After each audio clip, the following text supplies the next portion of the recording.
All right, so let's go into this chapter 2, waiting in God in adversity.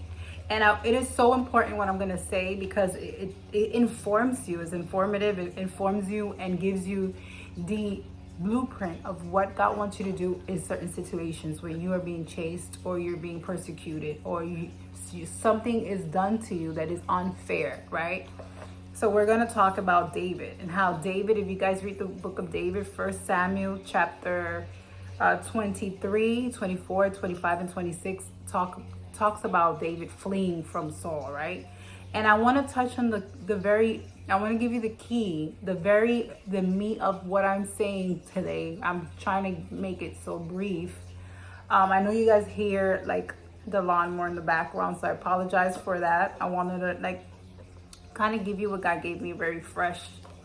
So it talks about waiting on God in adversity. So when you have someone who is plotting against you or doing something evil against you, or you're doing something evil against them, because the truth be told, we're human, right? So this is and we're tempted to do something back to somebody that has hurt us or done something to us, right? But we have to resist the temptation, right?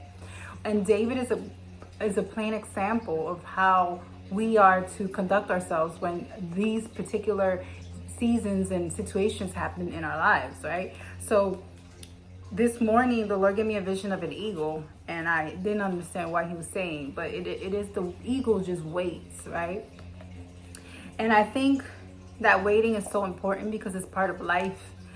We have to wait for development. We have to wait when we build a house. You don't just build a house in one day. There is, levels to it, right? And days that people put in the hard work to build a firm foundation, right? So while David is being prepared to be king, the actual king is chasing him in this chapter. So the king is actually releasing a lot of his men to look for David, to chase him. And I love the way David handled the time that he was in the cave. So David's in a cave, Saul's sleeping. David comes near Saul and cuts a piece of his garment and says to Saul, "Today the Lord has given me to your hands, but I didn't take things under my own hands." I could have, right? And he could have, because all his men were saying, "Yo, we got the person that's trying to kill you. Yo, we got the person that's trying to kill you." So we are not going to do the same thing. David said, "I'm not going to do the same thing that he's trying to do to me. I am not going to touch God's anointed." And that was, the Lord gave me a new revelation on that today because I wrote this book, but